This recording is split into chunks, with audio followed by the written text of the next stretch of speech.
So first of all, I would like to go over the cost of universal health care. Funding for universal health care will take a lot of funds from other services and useful programs that the United States has in place, as defense, education, or any other things like that that we need in order for the country to run properly. Universal health care, according to Joe Merselli, in an article called Universal Health Care, the pros and cons, arguments for and against.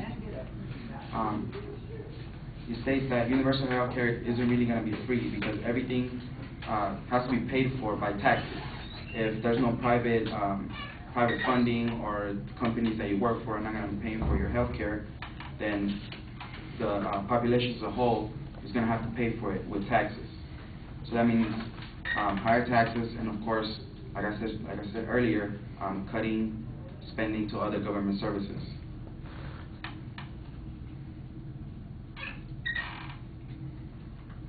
According to a study done by like 5 doctors, Atansi, Horacio, Kitao Sagari, Volante Giovanni, in an article that they published on a paper called Financing Medicare, a General Equilibrium Analysis. According to their studies, they said that in order for universal health care to work the way it's supposed to be, with all the funding and everything, there has to be an increase of 25% from the labor tax, 23% in 2005 to 36% in 2080. So a lot more money that you would get from working is going to have to go to healthcare for everybody to use it. As Donald said earlier, it takes a while. You have to do long lines in order for you to be able to see a doctor in the other countries that have universal health care, because everything is free and everybody wants to get checked.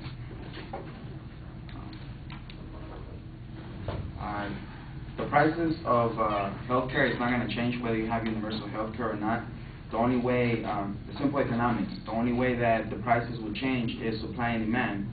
So in order for the prices of healthcare to go down, you have to supply more goods or services or have less people. Of course, the United States has a big population, so the only way to make healthcare cheaper is to have more services. And so it's not going to make a difference whether it's privately run or publicly run.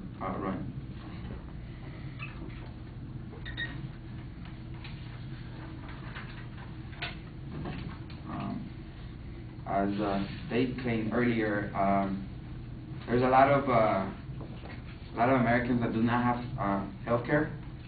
According to the 2006 Census Bureau, 32 million people, or 68% of the uninsured, could obtain coverages but choose not to. So how is universal health care going to affect that if they're not willing to go the extra mile to try to make sure that they're healthy? How is universal health care going to help them do that? So there are, according to the census, 94% of the United States residents have coverage or have access to, and again, some of them just don't choose to. Another data from the 2006 census, 14 million people, uninsured adults and children, qualify for government programs such as Medicare, Medicaid, and all that other stuff, but again, choose not to enroll in it. So they have access to free health care already by the government, but they just choose not to.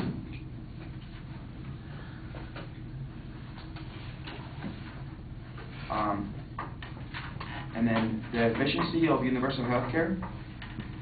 According to John O'Shea, in an article, Doctors Debate Universal Health Care Pros and Cons from the Experts in the Heritage Foundation, he claims that America often criticizes other nations, or is criticized by other nations or by people for not having health care, for being the only industrialized country without health care. But a lot of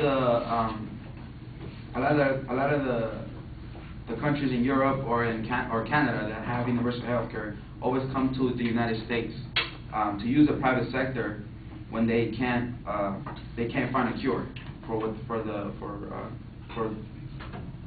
illnesses.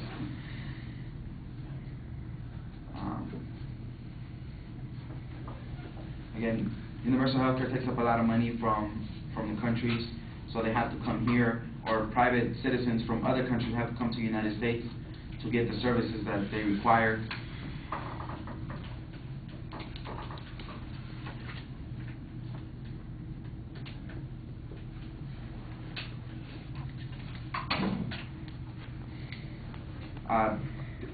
The United States is the only nation that doesn't have universal health care, industrialized nation that doesn't have universal health care, but it has the best high-end treatments.